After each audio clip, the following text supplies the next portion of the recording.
NFR Extra follows all your favorite cowboys, interviews legends of rodeo, and talks to the best of country music. Follow Nevada Caldwell, Ryland Bentley, and Steve Godert every week as they delve deep into the stories behind the road to gold in Vegas at the National Finals Rodeo. It's revealing, comedic, and sometimes emotional. Find it on Spotify or anywhere you listen to podcasts. NFR Extra. All dirt, all rodeo, all year.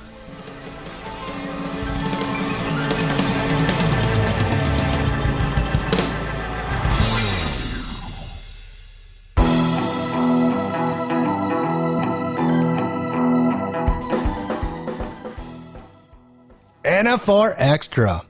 Moving on to episode 51 as we pass the 50 mark.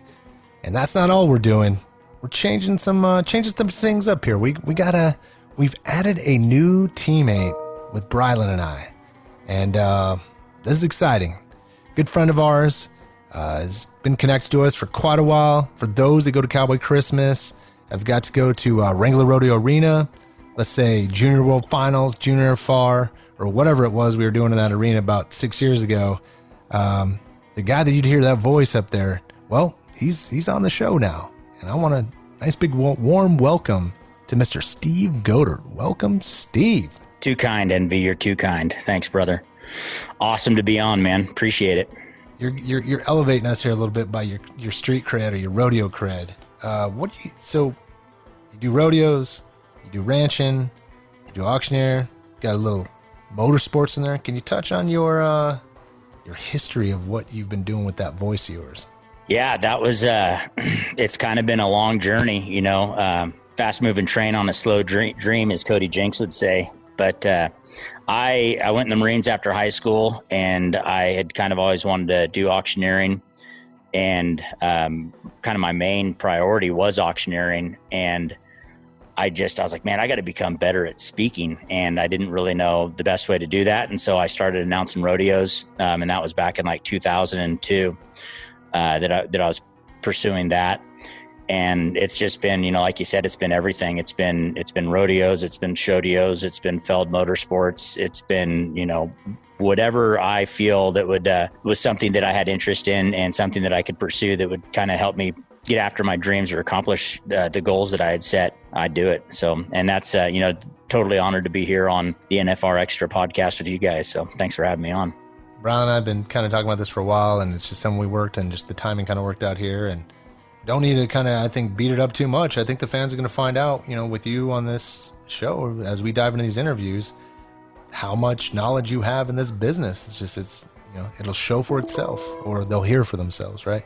And with that being said, let's chat a little about who we got on this show for your first one. Mr. Chris Boleman, Houston Rodeo and Livestock Show. No, talking with that guy, man, you say that I know some stuff. It was, the amount of knowledge that he has through a vast field is just incredible. And it was really cool to talk to. And the position that he's just taken of CEO of the Houston Rodeo and Livestock Show this year is pretty interesting. Obviously this year didn't go according to plan, but, visiting with him for what 2021 looked like, it's really, really encouraging.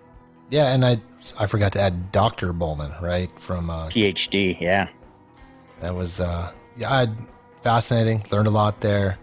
Interesting stuff about, for myself and understanding the rodeo business, the ranching world, the agriculture world. He really kind of puts it all together, and that's you'll listen on the show. And then, then we ramp it up a little bit. It's almost like, you go this one route and then you're like, all right, now we're going to get on a roller coaster, right? Clinton Anderson. What, dude? Clinton Anderson, for those that don't know, horseman. I don't know. Steve, what Clinton Anderson? Seriously. Yeah. You've probably, if you've never seen him in Las Vegas, you've probably seen him on YouTube or on TV at some point in time. But I think the thing that was overlooked that I've never had an opportunity to really see is what a cool time that guy would be to hang out with, man. I don't know that you could hang with him, but it was definitely awesome to visit with him. And his whole thing was like, dude, you want to be number one? follow me, because that's where I'm going. So that was definitely a cool opportunity to visit with him, and just the years of experience and travel and knowledge that he shared with us, and what he's doing now. I mean, kind of the different direction that he's taken from, the years of being a clinician and being on the road to kind of his pursuits now. So that was definitely a cool time. This is our first one out of the box. You're going to love it, fans. You'll just have to hear for yourselves. Stay tuned and listen to the rest of the conversations with Dr. Chris Boleman and Clinton Anderson, because we're just getting started with myself, Steve Goder, Rylan Bentley. Got a lot of guests lined up for the summer. Hope you enjoy this one, episode 51. Here we go. Up next, Rylan Bentley's Rodeo News of the Week.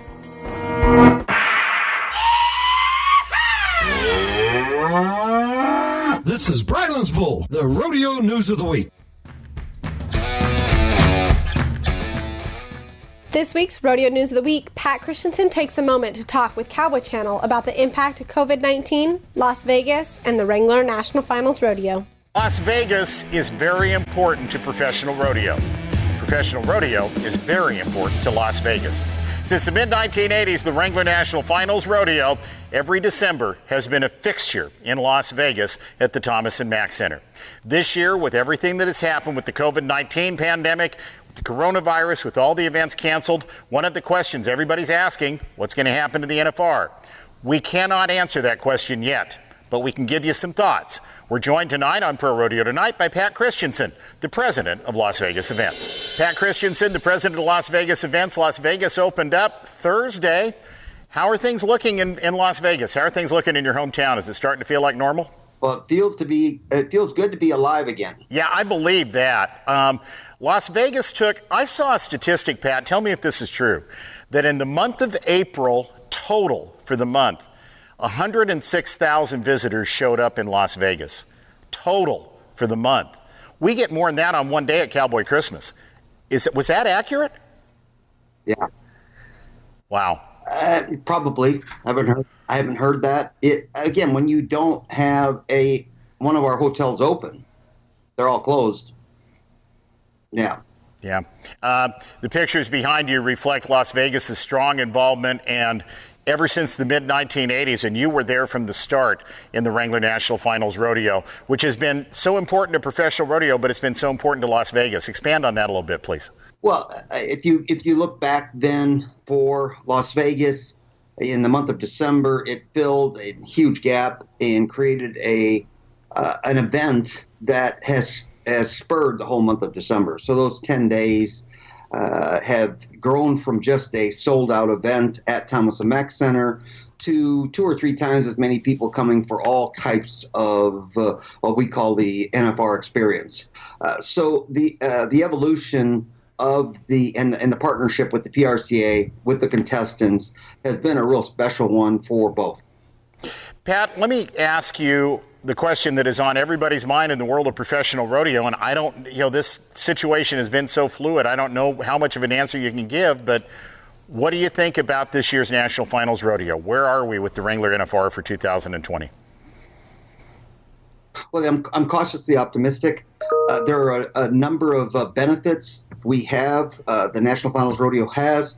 One is we're in the month of December, so a lot of other professional sports, Major League Baseball, the NFL, NBA, NHL, all are in, all will be tested before the NFR. So I think from that perspective, we're going to learn a lot about that. And I'm really confident that we are going to have a full-fledged National Finals Rodeo versus a 50% or 20%.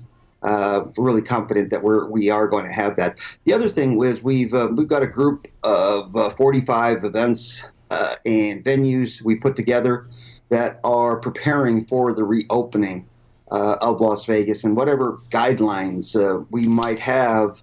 We're prepared to enact them, and to ensure that our fans are safe while they're here. So does that mean possibly more viewing parties, or does that mean other areas to go in addition to the Thomas and Mack? Is that what you're talking about? Yeah, some people are say they're month to month, they're a couple of months, they're a couple of weeks. I'm week to week. Yeah. It is so fluid. And the benefit that we have from putting this group together is that we have we have industry experts involved. So we're following it on a day-to-day basis. We'll be prepared as anyone is for the National Finals Rodeo. Pat, I have to confess, I've done dozens of interviews like this over the last couple of months, and I almost feel guilty asking people, what do you think about the future? Because this is so I hate that word. I'm so tired of it. Unprecedented at this point. Nobody really knows, and it has to have been a mountain of a job for you folks at Las Vegas, because there's so many events in addition to the NFR, obviously, that Las Vegas Events is involved with. Yeah, what's frustrating is waiting. I'm sure it is for our fans too, but for us, it's like we're tortoises moving towards a reopening here for all of our events. Las Vegas, the NFR is just one of many, many major events that is in the same predicament here. But the waiting is the most challenging. The waiting and the uncertainty. Las Vegas is building that big, beautiful football stadium for the Raiders to move to town. There's so many questions about so many different avenues that I know you're involved in all of them. Yeah, again, we're all in this together. The city has really come together, as it always has, to address slowly, safely, how we are going to reopen this and get back to normal.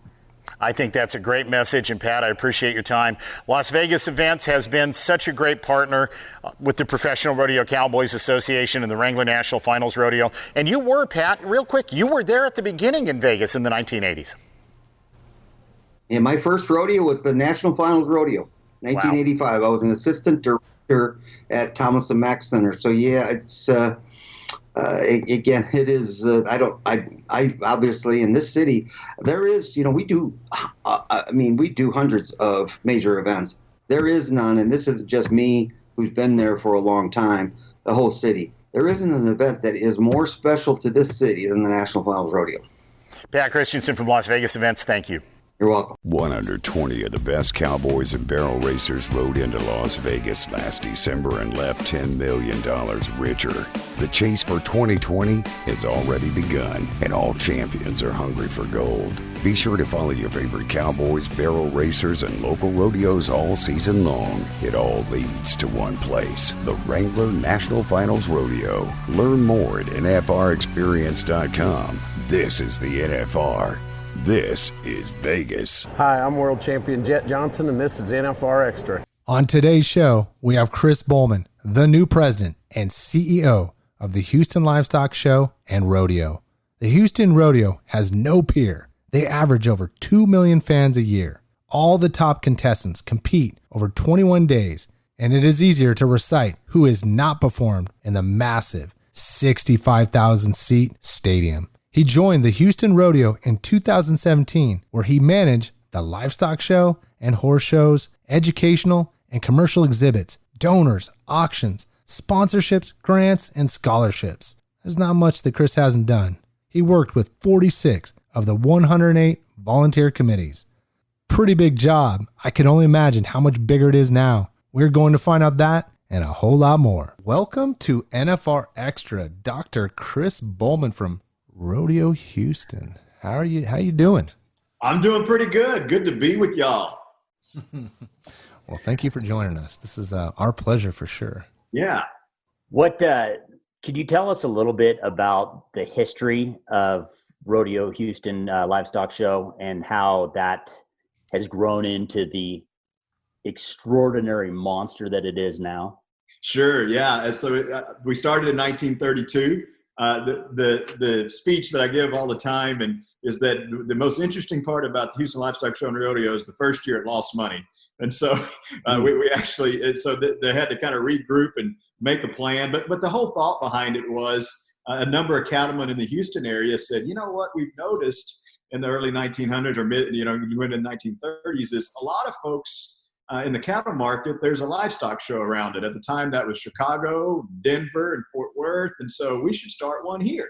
And believe it or not, in Houston, this was cow-calf country for sure. lots of Brahmin influenced cattle, that kind of thing. And so that's what really kind of got the ball rolling. And then so over time, we were having a show. We added a rodeo. And then piece by piece, it started picking up. And then somebody thought, we should have an entertainer. And so we added an entertainment piece. And so from there, it's just become a phenomenon, quite frankly, because of the volunteer base.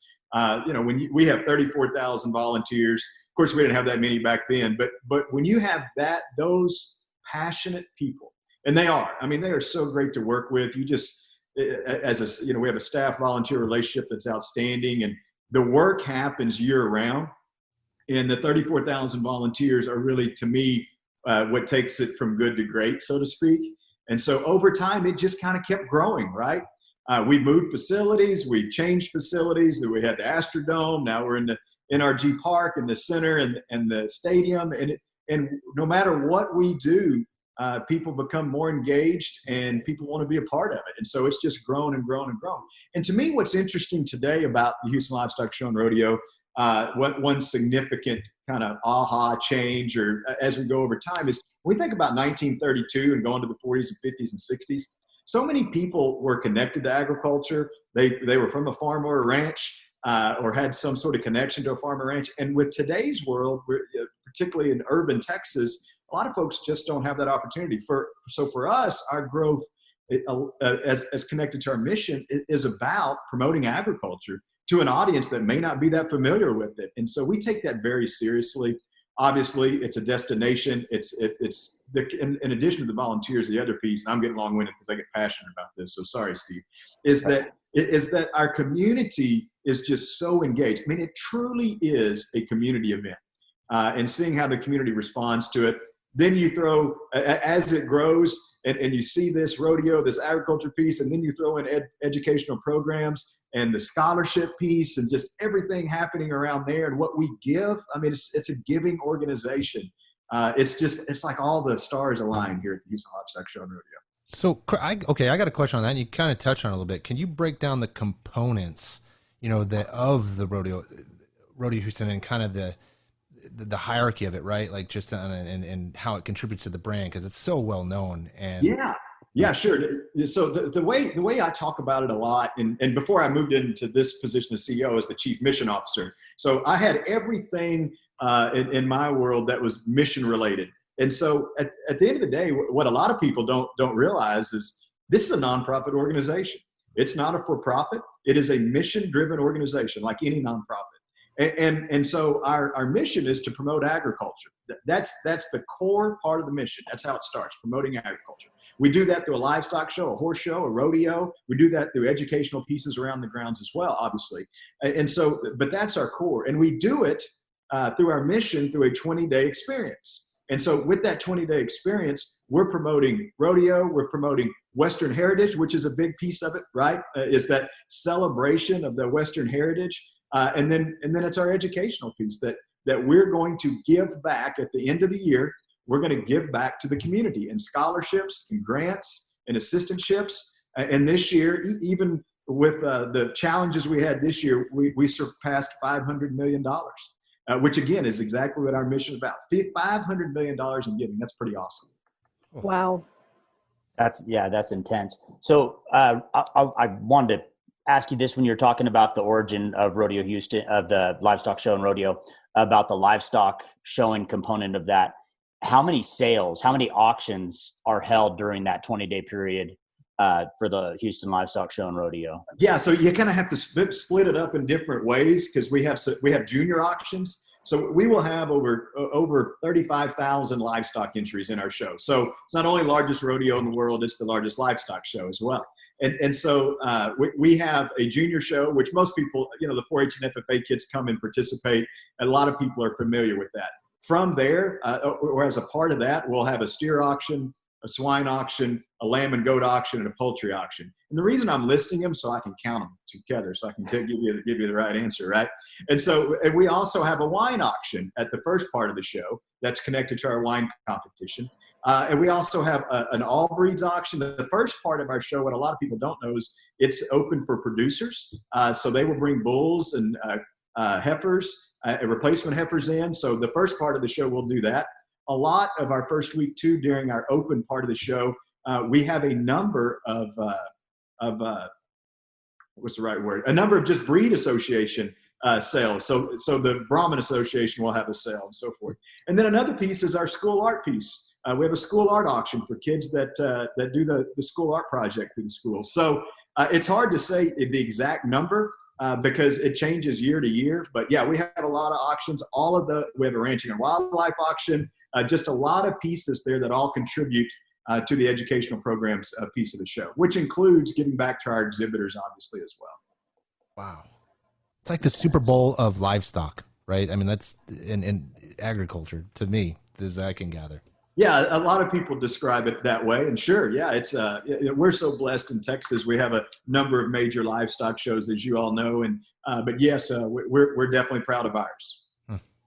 So prior to becoming the CEO of the Houston Livestock Show and Rodeo, and you talk about the passion for educating or allowing the opportunity for agriculture for those that haven't been exposed to that. You've got quite the background with the 4-H and youth development too prior to this. Is that correct?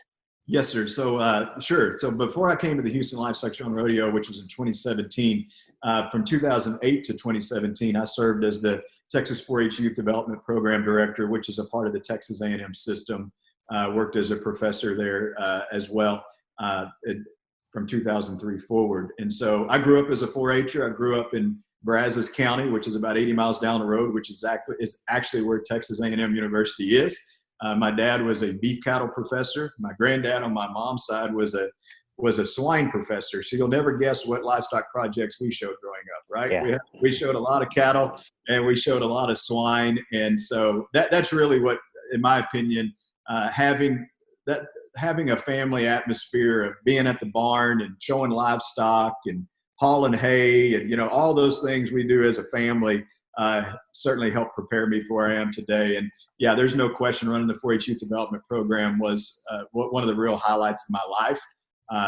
Growing up in that program and then being able to serve in that position for almost 10 years was great. And one of the things I learned there is one of the things we brought to the Houston Livestock Show and Rodeo is that today's kids are a lot different and today's society is different. Not every child can have a goat in the backyard or a steer because of where they live and subdivision regulations and so forth. So just like 4-H, and we work closely with 4-H and FFA with those exhibitors, we've opened up where we have agrobotics contest, food challenge. We're trying to veterinarian science. We try to provide opportunities for young people on the exhibitor side where perhaps that you may not have a place or a barn, but you can still participate in something regarding agriculture and come to our show. So that's really important. That's a real passion of mine is providing opportunities to young people.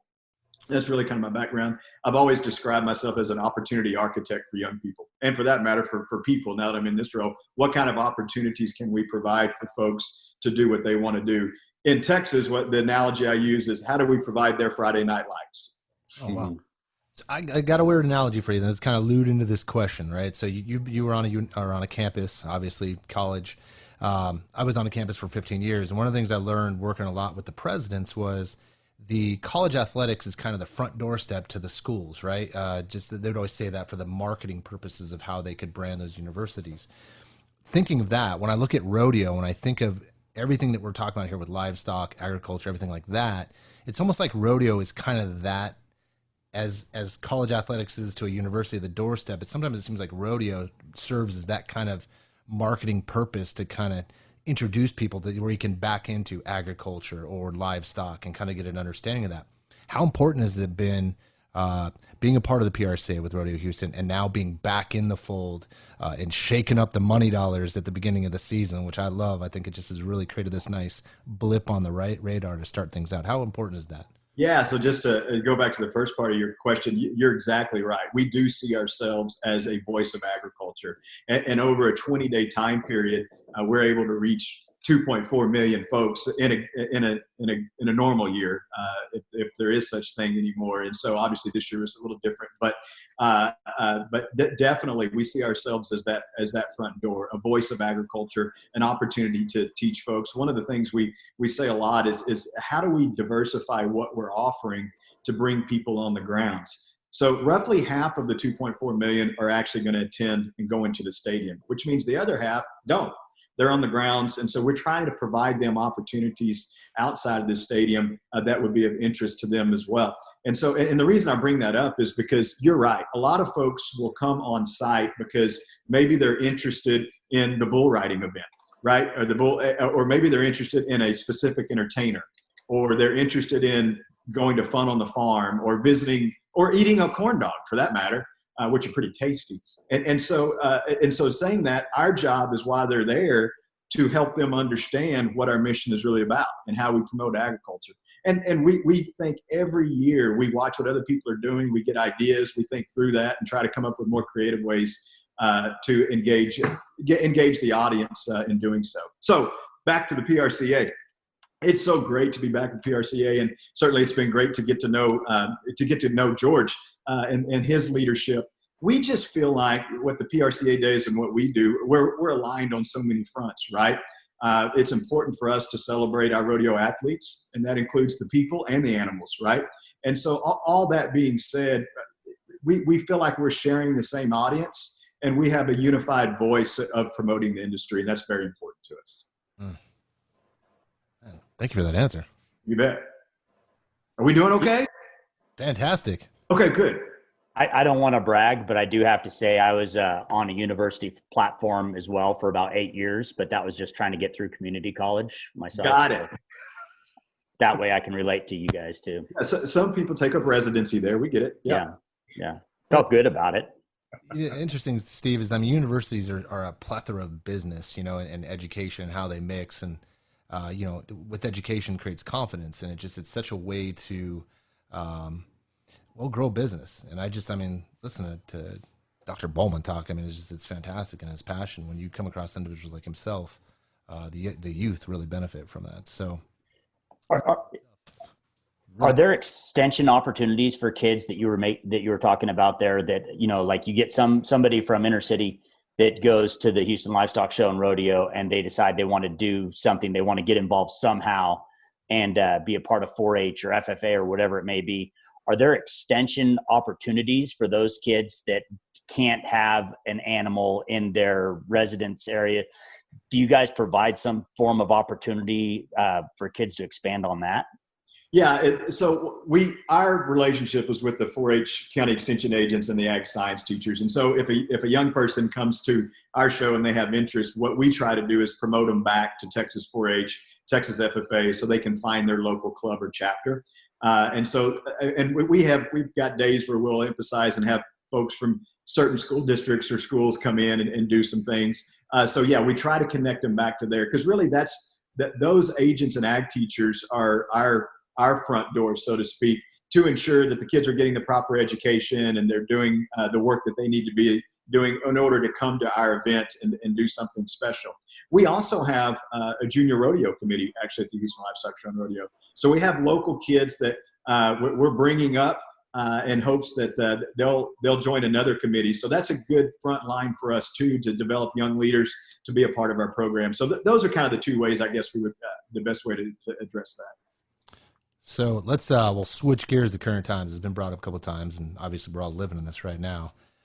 When was the first time you heard about COVID-19, and what were you thinking, Chris?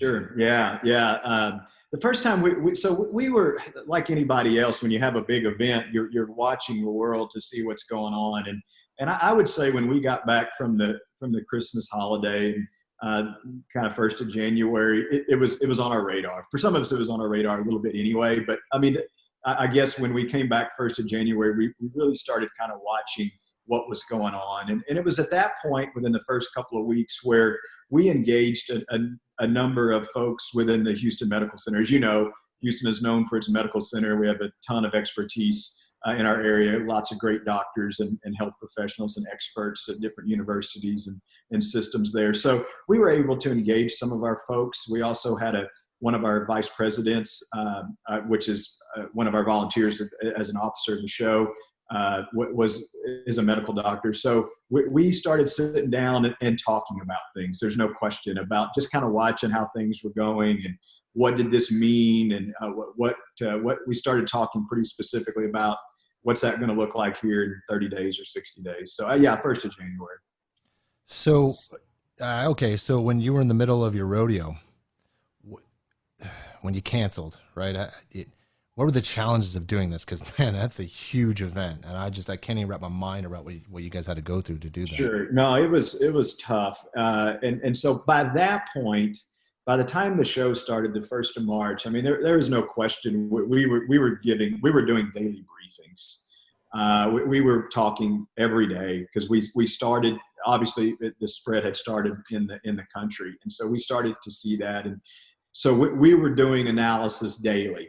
And working with, again, those same experts, working with the community officials, because I mean, it's important to point out that at any large gathering, it's really about the safety and well-being of our guests, right? And so as much as we want to do all we want to do and get our 20 days in, at some point we have to analyze what's happening in the world. And so as we were watching again, daily check-ins. And at the same time, we had adopted within the first week of the show, actually even before that, we had already made the decision to increase sanitation. We increased our cleaning teams, some of our committees that work on safety. I mean, we had bulked up, and we were doing the best we can. And one of the things to point out too is that every decision we made, we were making it based on the best interest of our guests. And then at the same time, we were following the science at the moment and what the regulations were, which was hand washing, sanitation, all those things that we were hearing at the time. So we were following all of that. And then of course we got to the day where there was a local case. And so once we knew there was a local case that wasn't associated with any international travel, we knew we had a lot to kind of consider. And of course, working with the city and working with the county, the decision was made for us to shut down. So what challenges did it bring? Sorry, I didn't answer the second part. Oh, in the heat. Yeah. I'm sorry. Go ahead, Steve. Sorry. I mean, just how hard was that when you're in the middle of the Houston Livestock Show and Rodeo, and you're like, hey, we got to do it. Yeah, I mean, it was the toughest. I mean, I can tell you, it was the toughest decision and the toughest action that any of us, I think, at the upper management level. At that time, I was the chief mission officer, and this is the toughest decision we've ever had to make in our professional careers. And knowing, and of course, once the shutdown happened, then the decisions become, okay, now what do we do? And so we do have a crisis communication plan. We have a crisis plan that we have in place. And so we immediately went into action. And it was a long day. That it was not something that we want to ever have to do again. But we did what we needed to do to get through the event. And so, like anything else, when something like that first happens, there's a lot of uncertainty. There's a lot of questions. But the minute you kind of understand what you just start focusing on what's next. And the goal was, based on the order, the goal was to evacuate the facility by the end of the day. We had a couple of shows that were going on that we were allowed to finish. And there were a couple move-ins that were happening at the time that we had to, which was the toughest part. People had just moved in to move them out. And then we just had to put an exit strategy together. And we over-communicated. We were as transparent as we could be. And so, yeah, you just go into reaction mode and just make it happen. We learned a lot. Our volunteers stepped up, as you might imagine, on-site and off-site, to really help us facilitate through the day. But it was a tough day. I mean, there's no question. We will be back with Chris Boleman, the new president and CEO of the Houston Livestock Show and Rodeo. Following the break, we talk about what's in store for the Houston Rodeo, post-pandemic, and more. Each year at Cowboy Christmas, more than 250,000 country western shoppers mingle with NFR contestants Flint Rasmussen and the best junior cowboys and cowgirls in the world. There's no place in sports where your rodeo heroes find time to meet and greet their fans 9 to 5 every day. Cowboy Christmas. It's shopping, live music, rodeo, and so much more. Book your reservations and find out more at nfrexperience.com. Cowboy Christmas. It's all here. Wherever you listen to the NFR Extra podcast, whether it be on iTunes, Spotify, iHeart, Google Play, or even YouTube, hit that subscribe button so you don't miss an episode. And let us know what you think of this episode or any episode by leaving a comment. Hi, I'm World Champion Jacob Crawley, and you're listening to NFR Extra. We are talking to Dr. Chris Boleman from the Houston Livestock Show and Rodeo. Each year, more than 35,000 volunteers contribute 2.1 million total hours committing their talent and money to the Houston Rodeo. You know, I always try to stay optimistic and practical at the same time with things. And I look at that.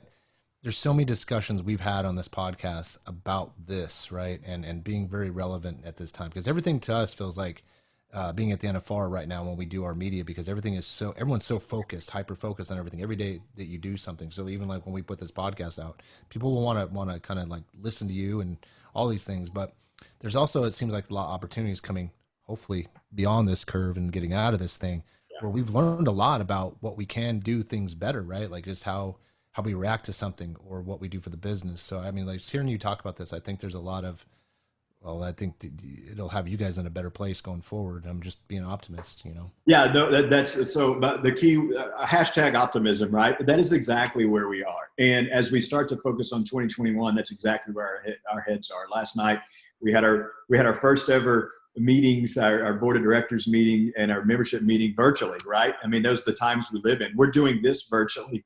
And so there are things that we can learn from it. And Steve asked a question about our auctions. I want to circle back to that because we weren't able to have our auctions live. But believe it or not, we had virtual auctions. We generated over 7.5 million for exhibitors through those virtual auctions. That's pivoting, that's adapting quickly. And that's responding, our donors and our committees and our volunteers responding with our staff to pull that off. And so the point is, wow, that is unbelievable in the times that we were in. And so I think you make a good point about it. We have learned things. We've learned a lot. There are things that we can do better. And I do believe there's opportunities in front of us. We're optimistic that we're going to have a full-fledged 2021 show. Will it be different? Probably. I mean, will there be some different protocols we have in place? Absolutely. I'll tell you, anytime you go through, trauma like that, or you go through just a crisis like that, I believe you come out of it better. I believe our relationships are better with our partners. I mean, I believe that we are, knowing that we've gone through that, the next challenge won't be as much of a challenge, and we'll work together to get through it. And I'm just so proud of how our community responded. I'm proud of how our staff, our volunteers, our executive committee, how we just, we put our boots on and we went to work. And as we start to come out of this, which I hope we are, and as we start to focus for 2021, I do believe we'll be better. I believe our product will be better. I believe we'll have more engagement than ever before. And I'm confident, optimistically confident that we're going to have a great 2021 show. Nice. That's one thing, if you can try to get some positive from this whole entire experience with the promotion of agriculture, is it was unbelievable how many people realized how disconnected they were from agriculture. And, I got to get a garden. I got to do something. I got to figure out a new way to do this. So, I mean, with that being said, I think the importance of agriculture and what you guys do at the Houston Livestock Show and Rodeo, as far as allowing the opportunity for people to see how important that is. It's not just all that stuff isn't grown in a store. So that's, I think that'll be interesting to see how people react for 2021. Yeah. Lots of folks are starting new hobbies, right? And some of them are gardening or whatever. So that has been kind of cool to watch. In addition, we started when the show shut down, we had a couple of weeks to kind of react. We started an ag chat on our rodeo page on Facebook every day at 11. And our first one was gardening. And we've talked about food. We've connected cooking to, that's a raw product, right? And so, we've expounded on that too in order to connect to our mission But yeah, I'm hopeful that sticks. And you're right. I think it is something that people have a greater appreciation of when we go through something like this. And again, I'm a big believer if you find the good in every situation. This has been hurtful for all of us. We've all experienced pain. We've all been impacted by COVID-19 within our families, our communities, our industries. But once we come out of it, I'm hopeful that we can be better. Wow. Sorry. It's been amazing. I got to tell you, this was, it's just a learning curve of how the magnitude of this event, the magnitude of what's going on in the world, and where you guys are right in the middle of this. The conversations we've had with some contestants, like Caleb Schmidt, for instance, I don't know if you know Caleb or not, but he was literally in the middle. He was on his horse, ready to go, and it came about, it was just his emotions and time. I mean, he's kind of a low key guy, but like some of the individuals, just where they were and what they were thinking, it's never ending. There's gonna be books, there's gonna be movies about this forever coming out of this. And I've told a lot of folks, again, because of my background, I get a chance to talk to young people a lot. And I've told all of them, keep a journal, because we're going to reflect back on 2020 and we're going to talk and learn from it. Just all that you are living in it. So learn from it. Because I think we'll look back like we look back on different challenging times in our world. And this is going to be one of those years where we'll do that for sure. Absolutely.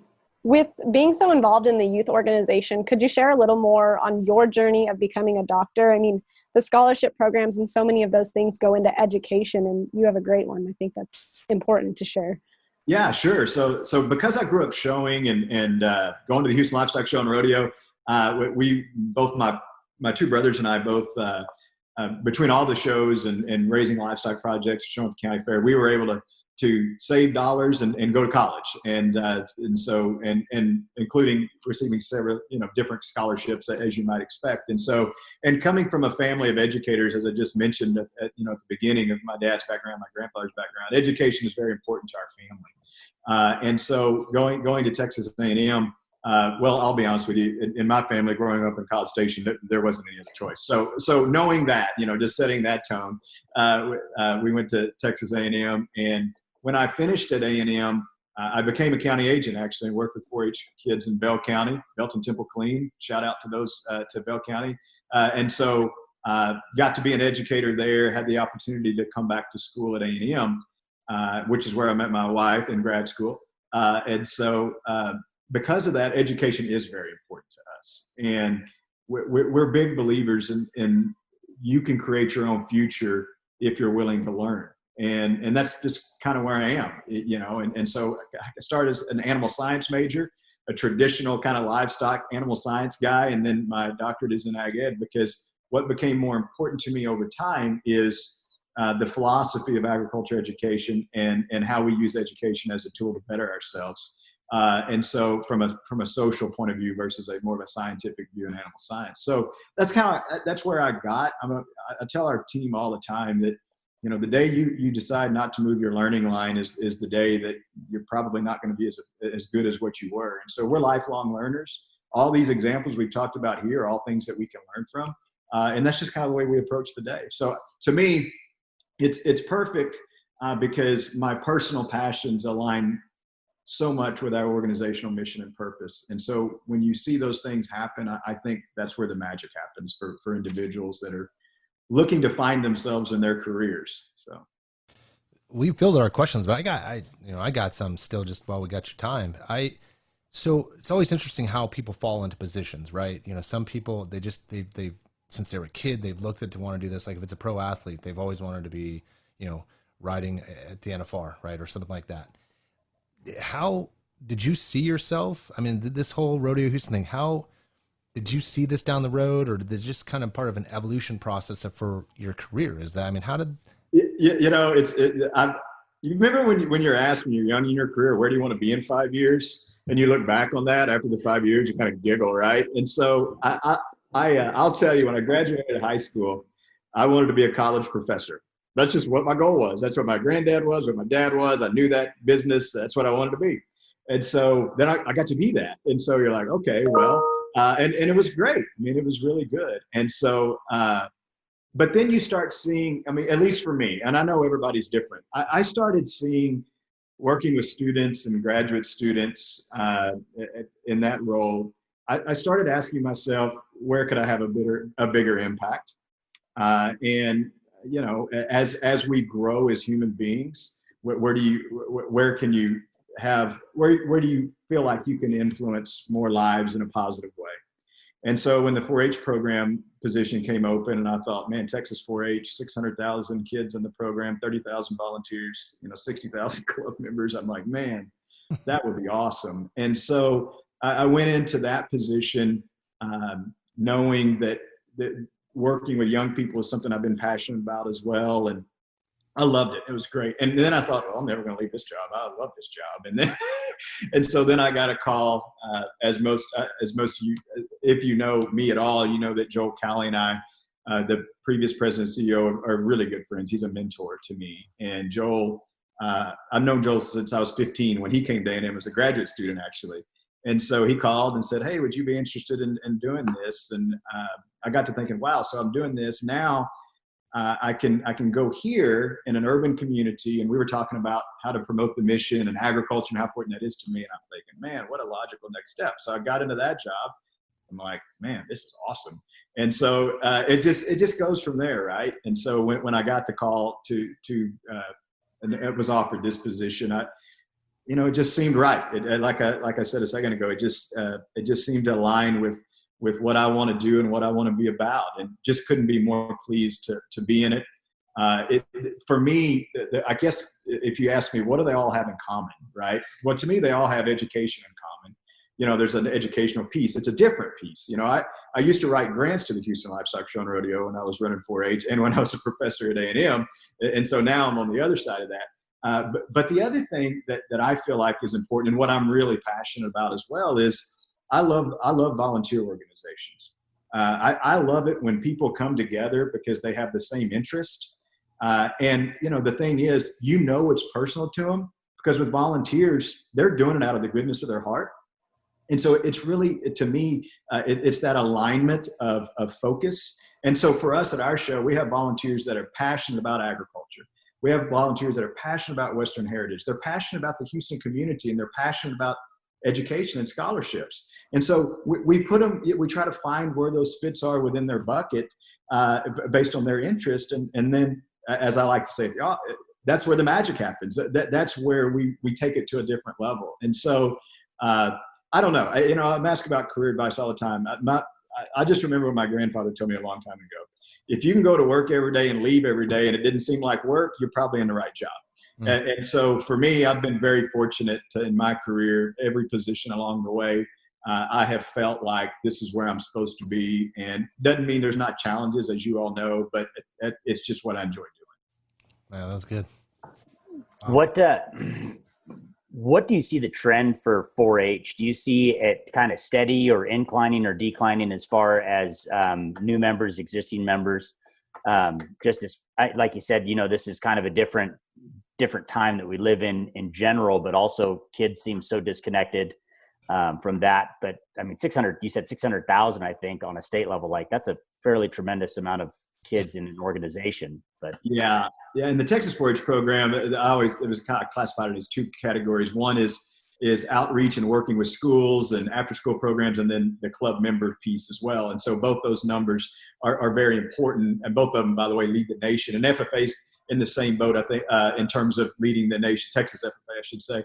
I think both of them are very uniquely positioned to, in my opinion, continue to grow and to continue to get more kids involved, because a lot of people think of them as agriculture youth organizations, but they're much bigger than that. Just like our show is, it's about life skill development. It's about learning leadership. And I think, from where I sit, those two organizations, and I'm biased, no question, I'm very biased, but they're the very best at really developing life skills and leadership with an appreciation of the world that they live in. Both of them's mottos and kind of, I guess, foundation is built around making people better and getting better. So I think they continue to diversify their portfolio, just like we do, from archery competitions to public speaking. I mentioned the veterinary science piece. So many kids want to be a veterinarian. And so, you have to build programs where kids are interested. And it's funny because when I was running 4-H, I fought when I first got in, like, we got to get these kids off this screen time, right? We used to hear screen time all the time. And then, sometimes you have to realize when you're going to lose that battle. And so then I started saying, okay, well, how do you implement a program where screen time is to your benefit, right? And so much of 4-H and FFA to me are also focused on science, engineering, and technology, which includes technology, obviously, and the idea of how do you use technology to better yourself. And just think of agriculture for a minute. I mean, I say this all the time too. If you're a farmer or a rancher, you're using technology that you wouldn't have even believed was possible 20 years ago. Just think about that. GPS mapping or whatever the case may be. There's some really cool stuff out there. And so for me, a lot of folks, when I get questions about, oh yeah, I could be in 4-H, but I live in the city. I'm like, well, no, you can be in 4-H or you can be in FFA. You just don't know the avenue to get there. To me, that's the biggest hurdle. And it's like, kind of just touch on this real quick, but when you talk about that with technology and with the kids, I mean, Steve and I are dads. Brylan, she's still got a ways, and she can. I'm a kid. She's somebody's kid.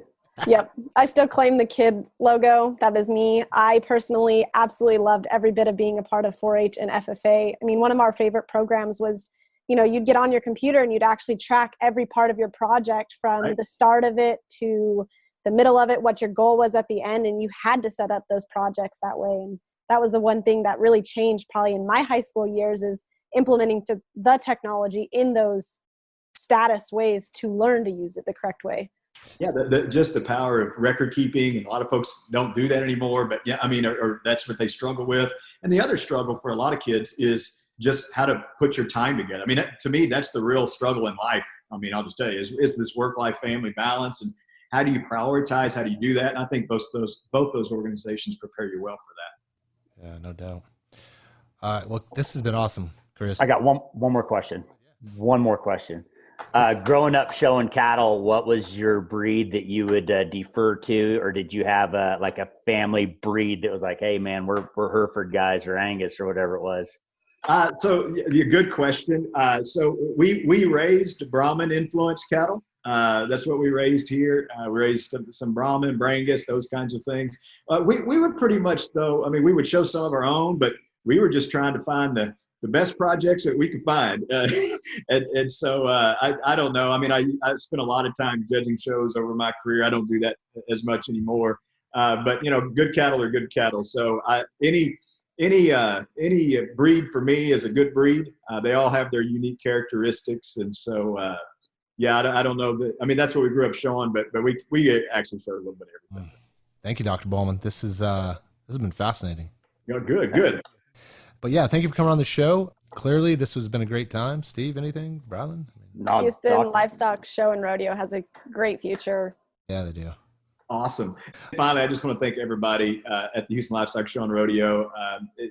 We have gone through some tough times, but we're coming back.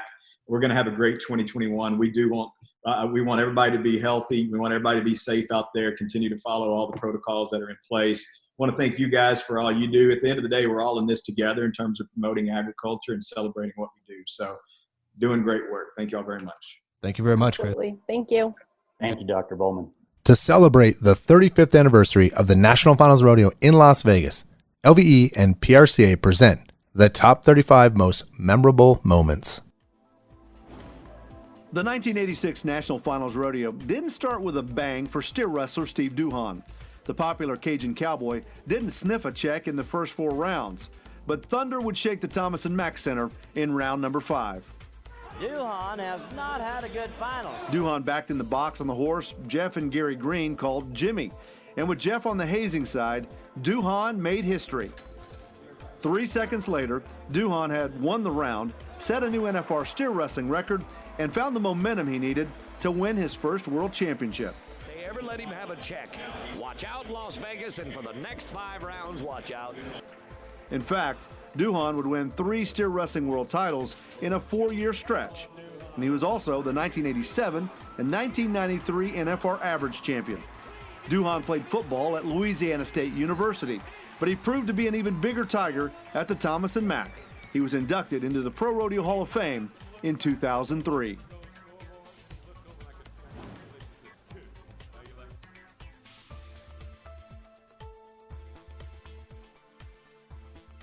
Do you need a dose of social? A dash of insider info? Then the National Finals Rodeo social network is set up just for you. Get updates, insights, unique content, and much more on Facebook, Twitter, Instagram, and LinkedIn. You can find us at Las Vegas NFR. And be sure to use hashtag Wrangler NFR on your post and tweets. There's something for all rodeo fans. This is the NFR. This is Vegas. Hi, I'm 23-time world champion cowboy Trevor Brazil, and you're listening to NFR Extra. Our second guest today is Mr. Clinton Anderson from Downunder Horsemanship. The two-time Road to the Horse champion was born and raised in Australia. As a teenager, Clinton trained with the best: Gord McKinley, a horseman and clinician, and Ian Francis, a 5-time National Reining Horse Association for Charity champion. Clinton shares with us about his unique training method, Downunder Horsemanship. He was the first clinician to create a made-for-TV horse training program that aired on RFD TV and became the network's #1 equine program. I'm looking forward to this. You can never go wrong with an Aussie who trains horses for a living. Welcome to NFR Extra, Clinton Anderson. How are you doing? I'm doing great, mate. How are you guys doing? Good. Just very good. It's hot. It's hot down here in Texas. That's for damn sure. Yeah, I hear you. We're down here in Vegas. I mean, it's hot, but you're right. You get used to it a little bit. But yeah, I was looking at your guys' temps. It's pretty humid down here. It's pretty humid down here too. Oh man. Well, hey, let's dive into what's going on. Well, first of all, what have you been up to, just real quick before we dive into this question? What have you been into? What have you been doing during this whole thing? And during the whole coronavirus thing? Yes. Yes, just hanging out, really, just riding my horses. That's my idea of vacation, to be honest. I've been on the road so much for the last 25 years, living out of suitcases in hotel rooms. Me just staying at home and getting to ride my horses and sleeping in my own bed, eating my own food is kind of like a vacation for me. So, a lot of people haven't liked being on lockdown, but I've kind of enjoyed it. I've just stayed at home being a homebody. How many horses do you have right now? Right now in the performance horse division, I keep about 15 in training. I ride about 7 or 8 of them. And then Kristen Hammaker, she rides all the 2-year-olds. And then I ride the 3-year-old and older horses. So we have a pretty small operation. So not a real big barn. Do you take many outside horses at all, or everything that you have, is that just kind of from your horses and the direction you're going to go with them? A little bit of yes and no, meaning that I don't take in outside horses, but I do buy horses for customers. So I don't own any of the horses that I train, but so the only way, like if you said, hey, how will you train a horse for me? I'll say, hey, let's go buy a yearling. You let me pick it out, I'll buy it. I tell them a budget for a cow horse is anywhere from $25,000 to $40,000 for a budget. Just an estimate. And we'll go buy a yearling. I'll pick it out. You buy it, and then put it in training with me, and I'll train it for you. So I will. All the horses I own, I don't own anymore. I might have bought them privately myself, or I have to sell them to a customer. Or most of the time, the customer will come to me and just say, "Hey, let's go buy a yearling." So because I have a really small barn, I've got to be very particular about what horses I take. Like if you're just going to take horses from the outside public, the chances of finding a really good one is a general rule is relatively slim, because, you're relying on people's judgment to send you something really bred, really good, put together good, etc. Where if I can go buy exactly what I want, I think I increase my odds of having a really well-bred, talented horse tremendously. No guarantee, of course, but I think I increase the odds tremendously. Do you have a specific bloodline that you kind of look at when you're looking for those horses? Something that you always, is kind of your go-to, or something that's hot or trendy, or how do you look at that on the paper side of it? Not really, not anything in particular. I just kind of try to pay attention to more than bloodlines, to be honest. I try and pay attention to conformation and the way the horse is built and the way it moves and how athletic it is and those kind of things. Papers are important, But I'm kind of the opposite of most people. Most people, like if most people walk into a field of yearlings, there could be 20 yearlings out there. They're going to ask the person that owns them, which are the best bred ones. They're going to immediately say, which are the ones out of the mares that have won the most money, studs that have won the most money, etc. And then their eye is going to go straight to those particular yearlings. And then, you know, some of those yearlings may not be put together very good, or conformationally wise, they may not be very good in a round pen, may not move good. But because they're bred, you know, really well, they kind of trick you. So I do the complete opposite. I walk into a yearling, and out of 20 yearlings, I don't want to know how they're bred off the bat. I want to go look at them, and then I'll pick out, you know, 2, 3, 4 of them that I like, and then say, okay, how are those 4 bred? And sometimes they're bred by, you know, the best of the group, and sometimes they may be mediocre bred. But I'd sure prefer a horse that was built right and had the right conformation and athletic ability that was a little weak on the paper side than one that was real strong on the paper side that was conformationally erect and not athletic and wouldn't suit what I want it to do. So by going in there and not knowing how they're bred, you're kind of more favorable. You're not leaning a certain direction. You're not tricked a little bit, so to speak. Yeah, that makes a lot of sense. Kind of hard to write on a piece of paper. Yeah. So, and again, sometimes the best bred ones, obviously, sometimes the best bred ones are the best ones put together, but a lot of the times they're not, to be honest with you. But because they're so well bred, you really want them to work. You know what I mean? So yeah, I do kind of the complete opposite of everybody else on that regards. So you've got, I mean, obviously just talking about that, you definitely have an eye and a feel for horses. Is that something you grew up with, or how did you get into, you know, the training aspect of what created Clinton Anderson and Downunder Horsemanship? Well, I just, you know, I grew up with horses as a kid, but I certainly didn't invent all the stuff that I know. I have 2 main mentors in Australia, a guy called Gordon McKinley and another guy called Ian Francis. And basically everything that I know as far as training horses came from those guys. And, you know, I might have rearranged some things. I basically took 2 guys' horsemanship program and melted them together in one, which is what I call Downunder Horsemanship, or the method. So I didn't invent any of it, but what I did do is give their training techniques a structure and order and stuff like that. You know, as far as picking horses and yearlings and all that kind of stuff, I learned a lot of that from a really good guy called Doug Carpenter. You know, he's picked more NRHA Futurity champions and Cowboys champions than anybody.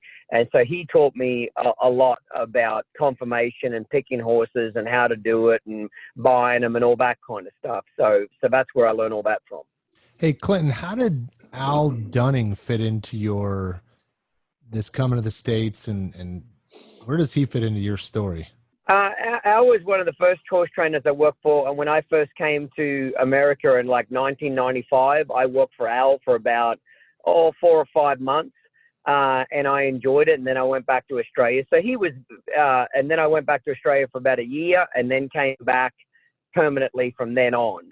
So I worked for him for 4 or 5 months. I enjoyed my stay there. Real good guy. We've remained friends all these years. And so he was a starting step, you know, in the beginning when I first came over here. Because, I mean, obviously, I don't know the difference on kind of the marketing side of, you know, Australia and the United States, but, I mean, understanding where there's money to be made. At this point in time, you're still young, right? You're a teenager at this point, like late teens, early. Well, when I worked for Al, I was probably about 20. I was probably about 19 or 20. When I worked for Al, maybe 20. And I think I came back to the States when I was 21. And I've been here ever since. I'm 45 now. So I was pretty young in the beginning, yes. Is it at that point where you're like, this is what's going to pay the bills? This is what Clinton's going to do for a living? Yes and no. It's kind of a weird story. I never wanted to be a clinician and teach people for a living. That was never my goal. I really wanted to be a horse trainer. And train reining horses. So that's really what I wanted to do is be a horse trainer per se. But, you know, I had to do lessons and I had to do some mini clinics and things to kind of pay the bills as you're going through the horse training deal. And I was good at it. I was good at it. I had a natural flair for it. People liked it. And then, at one point, at some point in my career, I started making more money from giving lessons and, clinics, little mini clinics, 2 or 3 people showing up. And I started making more money from teaching than what I actually did training horses. So at some point I had to say, man, I got to kind of pick a fork in the road.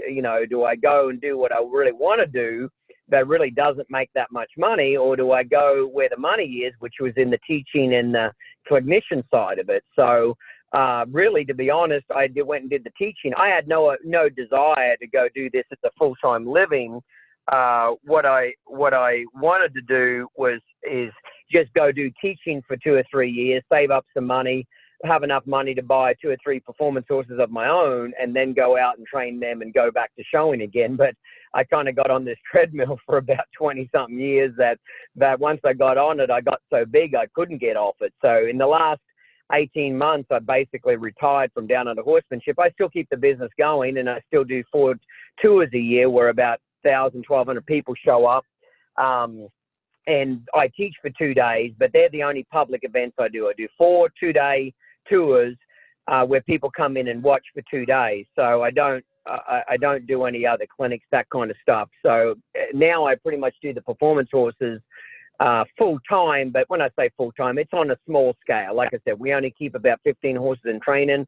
I don't have the same business model as a lot of horse trainers where they have, anywhere from 25 to 50 horses in training. I suppose what I'm trying to say is I don't want that rat race. I had that in Downunder Horsemanship. At our peak, we had 40 employees and all that kind of stuff. So I've been down that road, and I don't want to do that now. You know what I mean?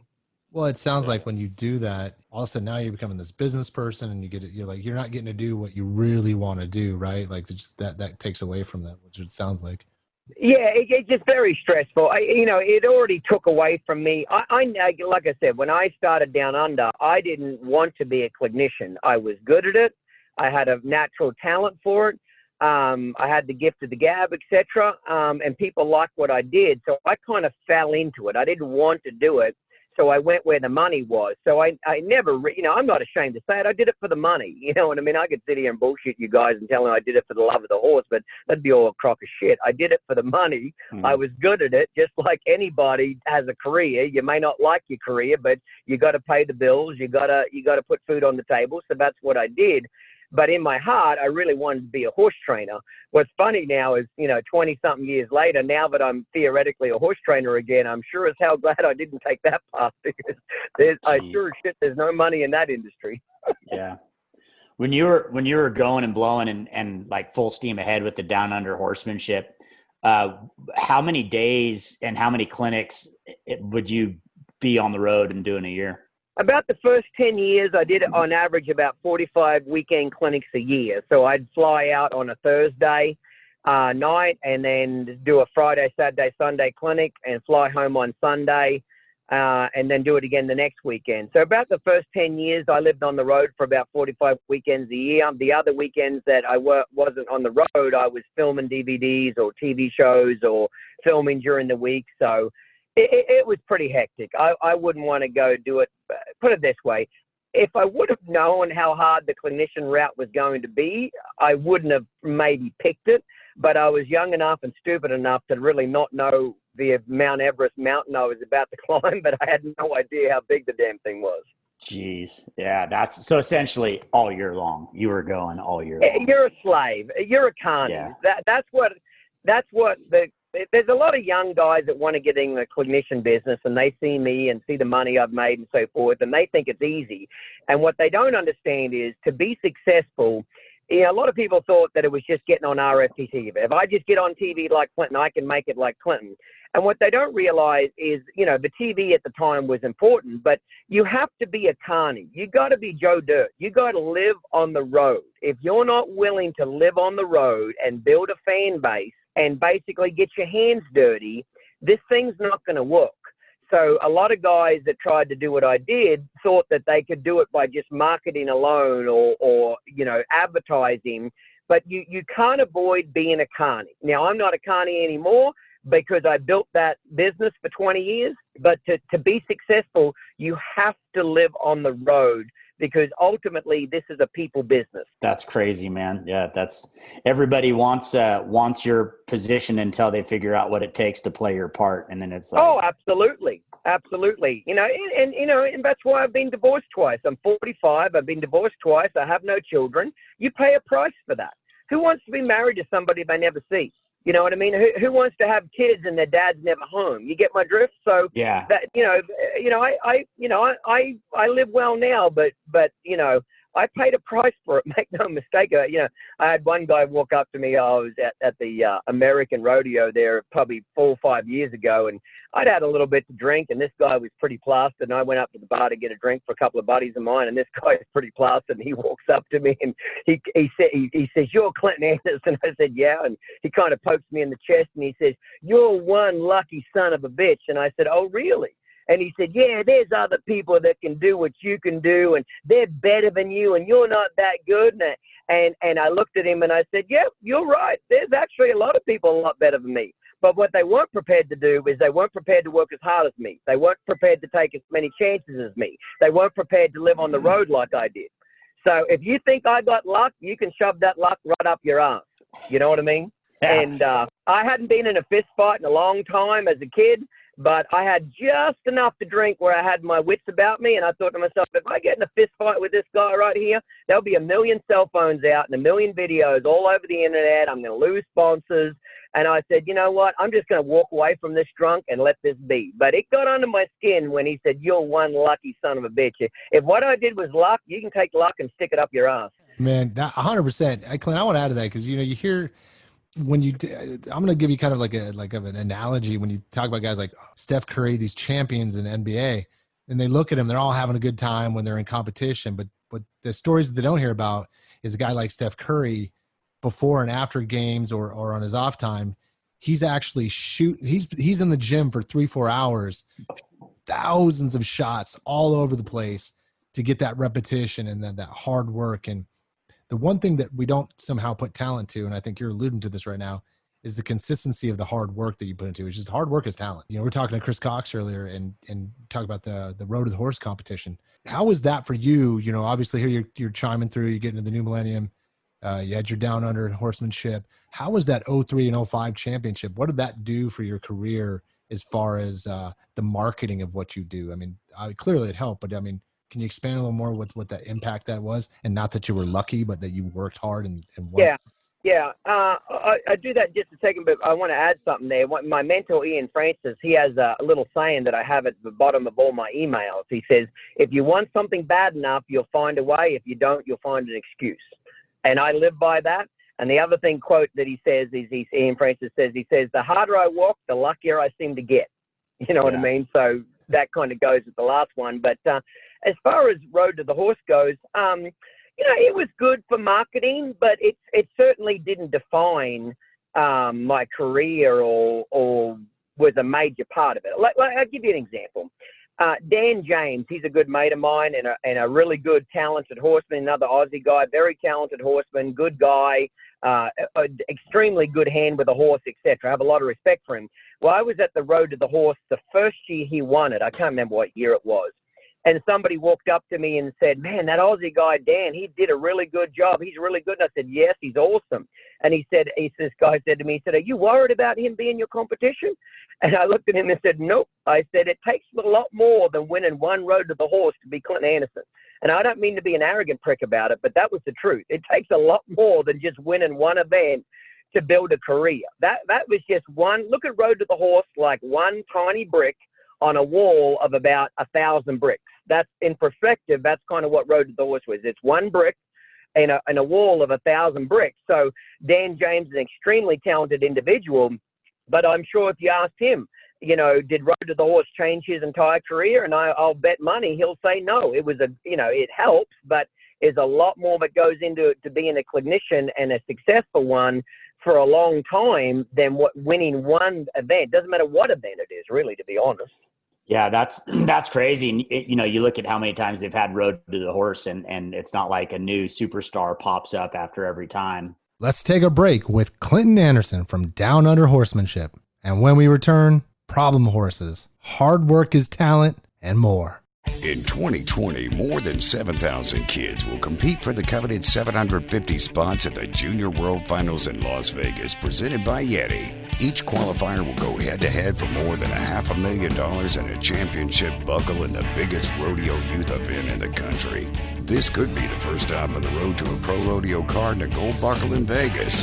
Find out how your son or daughter can earn the right to compete against the best at the Junior World Finals, presented by Yeti. Hi, I am Benny Butler, and you're listening to NFR Extra. We are here with Clinton Anderson from Downunder Horsemanship. Clinton Anderson is a horse trainer, clinician, and competitor who works hard to educate horse owners on how to be safe and effective while enjoying their horses. His training method is instructional, inspiring, and innovative. One thing, you've got a lot of your Downunder Horsemanship available on YouTube for people to watch. And one thing that I kind of see a lot of, or multiple topics on, are like problem type horses. So it's like horses bucking, kicking, biting, aggressive on the ground, whatever that is. Is there ever, like, where's the point to where if somebody brings you a horse, like, yeah, Clinton Anderson can make this horse do this, but like you look at the situation with the horse and the person and you're like, let's work through this, or this just isn't even the right setup. Like, we need to do something different.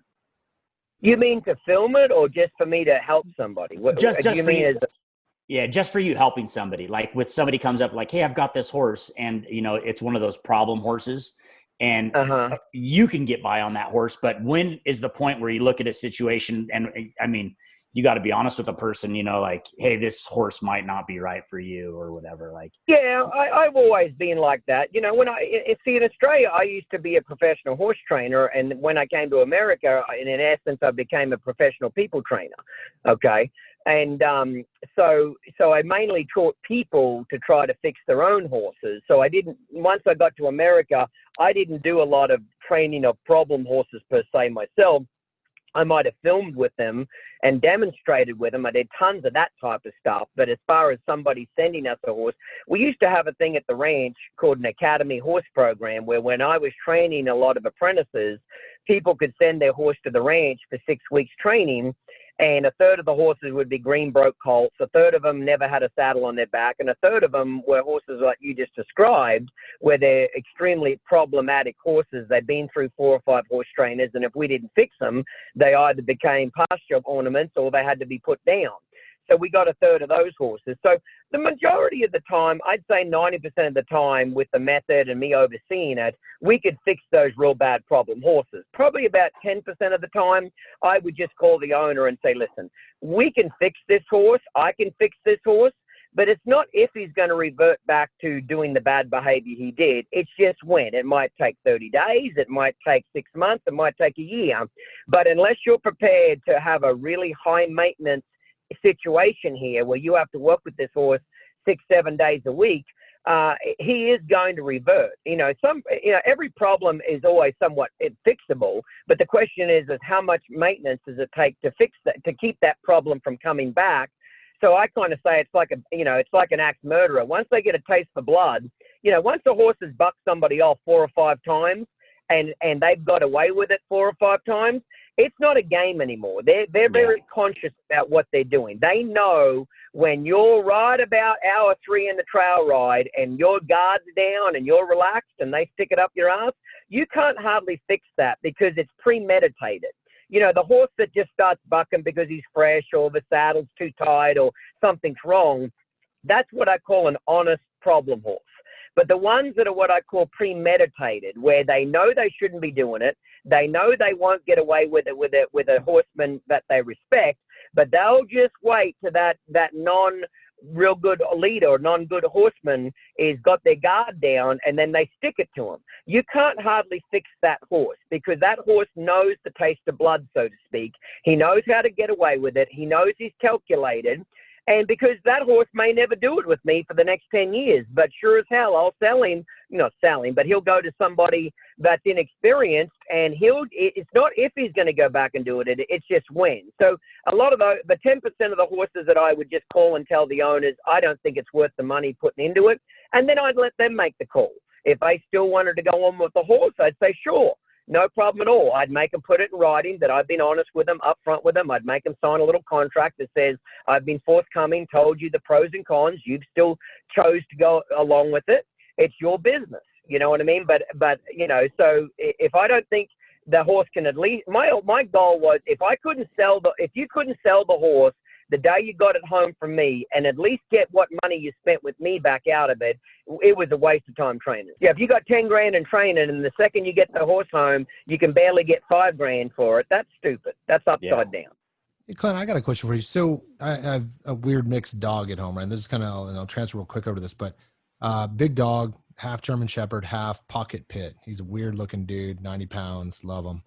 Well, we try to get him trained, right? And I took him to a canine trainer that trains here in town for our metro officers, and he had a tough time with them. Well, anyways, when I met this guy, he gave me a story about where he would go and get his resources to be a better trainer for the canine dogs. He went to Germany and worked with this little old lady, he said, that trained these giant German Shepherds that had been doing this in the lineage of forever in their family, hundreds of years, he said. And he learned so much from her of this kind of natural ability to train the canines. My question to you, like in that kind of reference, as you are now, do every teacher, everyone, it's not coach, we all still need more learning. Do you have other resources to what you do today? I mean, do you do this with other Yeah, one of my mentors, Ian Francis, he's still alive. Like he's won the Reign Futurity in Australia 5 times, won the National Cutting Futurity twice, etc. So I still fly him over to America at least twice a year to ride my horses, tell me what he thinks. And I videotape, when he comes over 3 or 4 days, I'll have a professional video guy come in. So I've got hundreds of hours of him riding my horses, telling me what he likes, what he doesn't like, what he changed. So I constantly watch those videos. They're just for my own private use. I've never put them out to the public. So I watch them every day, at least an hour of them every day. And then in addition to that, anytime I can go ride with other trainers in the industry that I'm trying to focus on, a lot of trainers are very open to swap information and they'll trade information, and there's not a lot of hiding it. That might have happened years ago, but information now is very much traded freely, especially between trainers and peers, where you'll go over and you'll if they ask a question, you'll happily answer it. If, they'll help you, you help them, that type of stuff. So I think you're always trying to add to your program where you can. You have a basic foundation of how you like to get things done. And you can't always copy somebody exactly, but what you can do is take a few ideas and concepts that they do and mold it into something that works for your personality. It's fascinating to hear you talk and kind of where do you get your resources? And I always try to study who's winning. Whoever's the top of your game, it doesn't matter what game you're in, study who's at the top of the game. And then find out what they have for breakfast, find out what they have for lunch, find out what time to go to bed.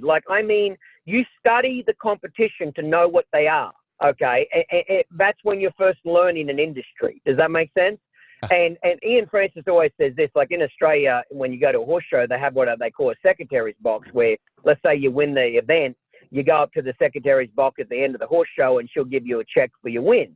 Well, he has a little saying. He says, when I get to the secretary's box and I'm not looking at the back of somebody's head, I keep doing exactly what I'm doing, which means if I get to the line and I'm the first guy in the line where I get the number one check, I'm going to keep doing exactly what I'm doing. If I get to the secretary's box and I'm looking at the back of somebody's head, which means I got beat, I might start asking a few questions. What have I got to change? What have I got to add? Maybe I just had a little bad luck at this horse show. Maybe I don't need to change anything, but just my horse wasn't quite good enough. You know what I mean? So, there's a lot to be said about that too, is find the guys that are successful and find every person in any industry. I've always found this. Every person in the horse industry does one thing exceptionally well, better than everybody else. And so I try to copy whatever they're doing that is exceptionally good. And then whatever they suck at or whatever they're not very good at or whatever they're weak at, I avoid all those things. So even your enemies if you're honest, do one thing exceptionally well. And so try to take that one thing and be even better at it, and then avoid the pitfalls of everything else they do wrong. Your advice is very applicable to just about anything. Well, it's like, I got into shooting a lot the last few years, pistol shooting, and I watch a lot of YouTube videos on it. And there was some world champion pistol shooter, and he said on this YouTube video, he says, everybody asks me what it takes to be a world champion. And he says, it's easy. It's very simple to be a world champion. And the guy says, well, what is it then? He said, it's easy. Just be the first one to show up on the gun range in the morning and the last one to leave in the evening. Yeah. And that's it. I laughed when he said it, because in theory, it's extremely simple what he said to be a world champion. But nobody wants to follow through with the practical part, which is be the first one on the gun range. So I'll be the first to tell you, my competition are much better horsemen than me. Everybody that I beat in the clinician world, I'll be the first to say, I'm not the best clinician. I'm not the best horseman. Where did I beat my competition? I outworked them. If I did a 12-hour day, I did a 16-hour day. If I did 10 tours a year, I did 20 tours a year. I knew I couldn't beat them on talent. So I had to beat them on other areas where I was more stronger. Does that make sense? So I outworked them until they all gave up, you know. So I knew my weakness. So I said, okay, there's my weakness. Here's their weakness. I'll go exploit that weakness. So I just outworked them. So when, you know, getting back to the gun range, you know, everybody thinks it's a special gun and it's a special technique and a special bullet. They want to purchase the secret to be a world champion. What you can't purchase is the 14 hours, 7 days a week for years on end, sacrificing Christmas, Thanksgiving, birthdays, you know, all that kind of stuff, and being there doing the gun range, just shooting. What kind of pistol are you shooting? I like a Wilson Combat. I have a Wilson Combat 45, and I really enjoy that. I like Wilson Combat guns. And then I'm just starting to get into kind of sniper rifles and long range shooting as well. I'm still pretty green at it, but I enjoy it. I enjoy learning about it. And, you know, YouTube, what's funny to me is YouTube is such a resource now for anything in the world. Like, you know, if you want to learn how to change the damn oil in your Honda four-wheeler, just type in changing the oil on a 1984 Honda four-wheeler, and sure as shit, somebody's on there showing you how to change the oil. It's crazy what's on there, right? Yeah, no kidding. It's actually, to me, it's almost more valuable than Google. Add to that real quick. So my dad had passed away. It was kind of off the beaten path, but this fits this.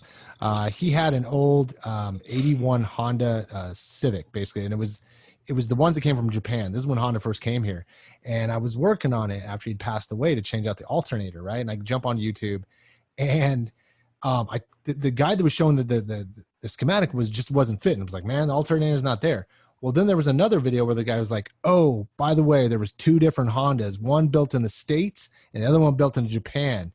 And oddly enough, the alternator was a completely different one from where it was built in Japan, and walked you through it. I think it was like a 30-minute video. Boom, boom, boom, done. It was like, God damn, you could have even had that stuff 20 years ago. No, it's amazing.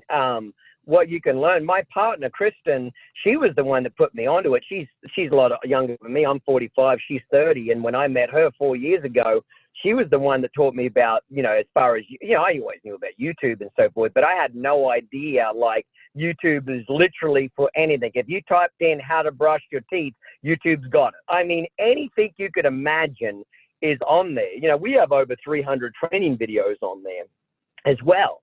So YouTube's an extremely powerful marketing thing for me, and it's free. I use it. It's all over the world. Hey, real quick, how do they find you on YouTube, just since people are listening? They just type in Clinton Anderson, or they type in Problem Horse. You know, I've kind of dominated the YouTube deal for the clinician deal, so most of the time when you type in any Problem Horse keywords, and I do a lot of advertising on YouTube and Google. So if you type in hardly, you know, problem horse, training horse, you know, rearing, you know, I've got a bunch of keywords that we've identified. If you type that in, you'll usually come across my videos. Good, cool. So that, especially with that, like with your presence on social media, on videos, on you know, television platforms, that you have a substantial amount of products that you endorse and that sponsor you. Are those like products that you are? Say it again. I wouldn't say extensive. I probably have 5 or 6 main sponsors now that have been with me for years, that I endorse their products and encourage people to buy them. But I don't, how do I say it? I don't make my living off sponsorship, if that makes sense. Yeah, no, that's kind of what I was getting at, is like these products that we see you endorsing. That's like, hey man, this is something that Clinton Anderson uses, and this is like legit stuff. Yeah, I could have a lot more sponsors if I was willing to put my name on anything, but there's so much junk out there, just to be quite honest. So, I could probably have at least 20 more sponsors if I was willing to sell my soul to the devil and put my name on any piece of crap out there. And here's what'll happen when you do that, okay? When you do that, you make a lot more money up front, but you destroy in time. It's not if, but in time, you destroy your credibility, and then you can never get it back again. It's kind of like this. Like I have an advertising firm that I work with for about the last 10 years, and the guy that owns the business, he said to me one day, he said, Clinton, great marketing will only prolong the demise of a bad product. So if you have a bad product, but you have exceptional marketing, that product will still eventually fail and go out of business, but it'll take a lot longer for that to happen because you have great marketing. Okay. Now, if you have great marketing and you have a great product, well, now you'll see the test of time. You'll keep going and going, theoretically forever, as long as you keep your marketing fresh and you don't sell out and align yourself with crappy products. Yeah, that's good. I like that. That's fantastic. Are there certain great marketing prolong the demise of a bad product? Absolutely. Are there certain bits and saddles that you try to lean towards? Well, I've been with Martin Saddlery now for about 20 years. They make the saddles that I use for my method horses down under, which is kind of like a half-breed Australian saddle, Western saddle. So they make a phenomenal saddle. And then I also use Martin saddles for like straight up Western saddles for cow horse and reining saddles as well. So they're the saddles that I've been using for 20 years.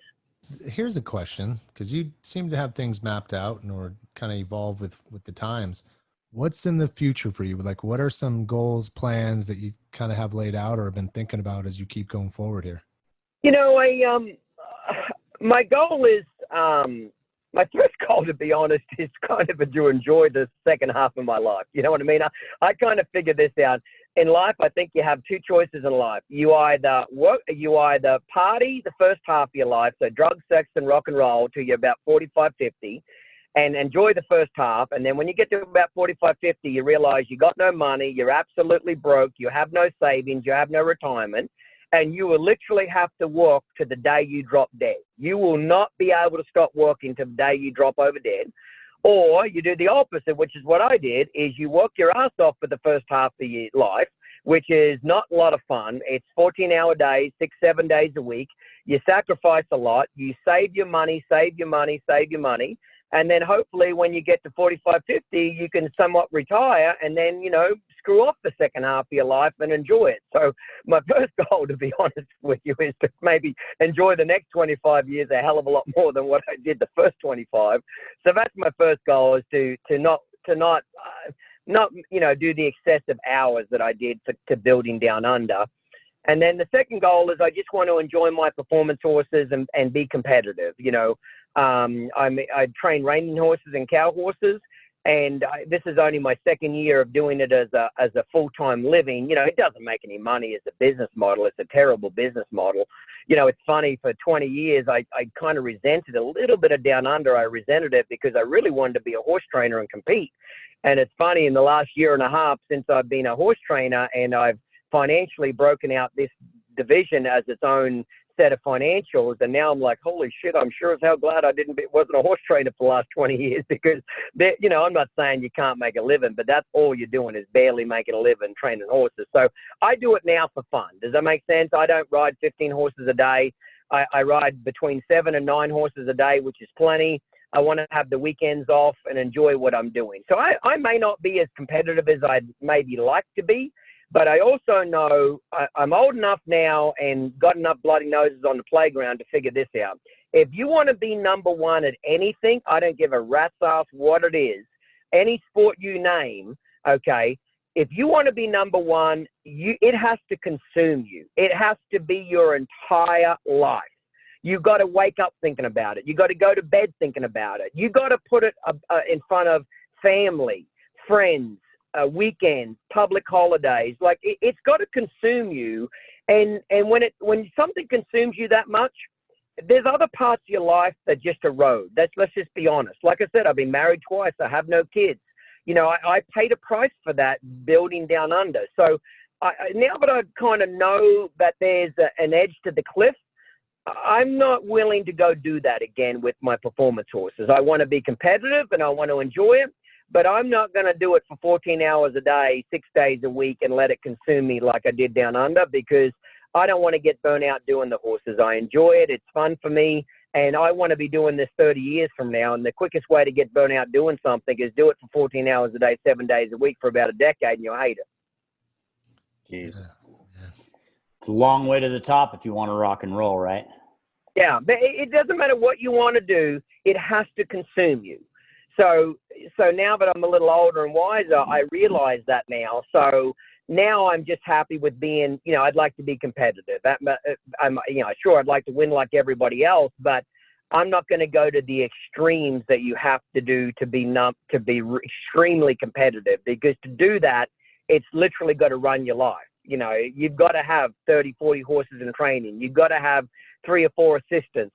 You've got to have 3 or 4 groomers and stall cleaners, and it turns into a factory. And again, I've lived that life for 25 years of Down Under. I know what that takes, and I just don't want to do it again. Plus, especially in this industry in horse training, there's no money in this game at all. You know, you might make $50,000 a year. That's just barely making a living as far as I'm concerned. So if it was an industry where you could make millions, I might turn my head a little bit. But to make the kind of money you can make training horses for a living and doing that deal, to do all the headaches that come with it to be number one, you couldn't pay me $1 billion to go do it. So out of that passion of love that you're doing now for the competition side of it, and those 7 to 9 horses that you've got, is there one or maybe 2 of those horses that kind of get your motor running that you're excited about? Yeah, there's one in particular. His name's Hulk. I've got a whole YouTube series about this horse right now. Like I did that Titan YouTube series several years ago, and that horse got real famous and went on to do real well. So I'm doing another one around another horse. His name's Hulk. He's a cow horse. He's a bimetallic cat out of a dual-ray mare. And I really like that horse. But then that's the thing about the horses. He's an exceptional one, but all the horses I ride, I really enjoy all of them, to be honest with you. And that's the key to what I'm doing. Because I don't take horses for the outside public, I'm not riding the crappy ones that I don't enjoy. Like when you're a public horse trainer and you're making your living from this, if somebody calls you up and wants to send you a horse, as long as they theoretically pay their bill, theoretically, you don't care what they send you. You got to take it because you got to eat. Well, the advantage of me being retired now and working hard for what I've done, I don't have to do that anymore. So I'm very picky about what I ride. So first of all, I got to buy it. So if I'm going to buy it, there's no guarantee it's going to for sure make it, but I sure as hell have summed it up that it is a 70% chance it's going to make a pretty nice horse if I'm picking it, buying it, betting it, etc. So on the odd time that it doesn't work out or I don't like the horse, I just fire it and it gets sold. So I refuse to do something that I consider to be fun and enjoyable. I don't want to go to the barn and ride a horse that me and them just butt heads every day. Our personalities don't click. There's a lot of horses that are talented, but for whatever reason, they don't like me. I don't like them. And every trainer has that. I'm not too scared to admit that. I'd rather send that horse with talent to a trainer that maybe that trainer's style will fit that horse. I'm a big believer. Don't try to, hit a square peg into a round hole. You know what I mean? Find the horses that fit the right trainers and vice versa. Well, man, Clem, this is, geez, man, we were kind of texting back and forth. We'd love to go get a beer with you at some point, man. You're just. Well, believe it or not, I quit drinking like 3 months ago. Oh. I always used to have this joke I'd say on tour. I'd say, in Australia, I used to be a professional people trainer. And when I came to America, I used to say in Australia, I used to be a professional horse trainer. And when I came to America, I became a professional people trainer with a drinking problem. And, get a bit of a laugh. But the reason why everybody would chuckle, because it was kind of true. I did have a drinking problem. And about 3 months ago, I quit drinking. And it's been great. I haven't missed it at all. It's been really good. I don't regret drinking at all. I had a lot of fun times, did a lot of stupid shit too. But I had a lot of fun times, but I was drinking too much. But it was fun. All good. Well, hey, this has been, man, this is a lot of fun. This was a great interview for us. I hope it was as good for you as it. Yeah, it's fun. It's always enjoyable talking to people. So what did your podcast do, guys? What's that? What does your podcast do? You know, what kind of people do you have on it? So it wraps around let's just say a 360 view of the rodeo business, which focuses on the National Finals Rodeo in December. Right. And, you know, we bring on guests that really define all of the business. That's why you're an important piece of this, because you're part, when we talk about the NFR, one of the most marquee parts about the NFR is horsemanship. And, you know, when you start to think about that, we can back into a million different conversations with the rodeo business, whether it be ranching, farming. I mean, it's just, it goes for endless, even country music, just however way you want to define it. This podcast tries to touch on all those aspects and meet individuals like you and cross over. You know, there could be young rodeo guys that listen to our podcast that all of a sudden get introduced to you. And once again, YouTube, et cetera, et cetera. It's this big network that we've been kind of chiming away here over the past year with NFR Extra.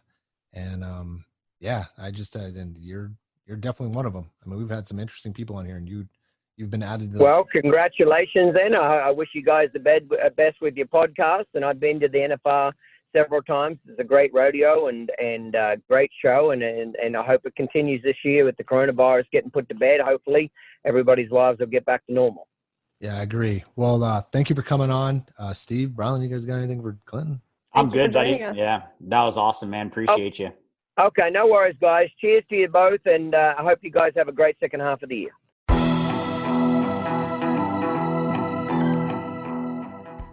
Well, that's it. And we hope you enjoyed this episode as much as we did. And we want to say thanks to Dr. Chris Boleman and Clinton Anderson for joining us on NFR Extra today. And stay tuned for episode 52 when we have three-time bareback world champ Tim O'Connell for our Rodeo is Life segment on NFR Extra. Want to experience more of the NFR? Then visit nfrexperience.com. And we invite you to subscribe to NFR Extra on Apple Podcasts, Spotify, Google Podcasts, Stitcher, iHeartRadio, or wherever you're listening right now. If you like what you've been hearing on NFR Extra, we would love it if you gave us a 5-star rating and tell your friends how to subscribe. All dirt. All rodeo. All year. Gotta make it out to Vegas, where the big boys roam, with the rovers and the racers and the bulls and the broncs, and the ladies in the skin-tight wranglers and the cowboy hat.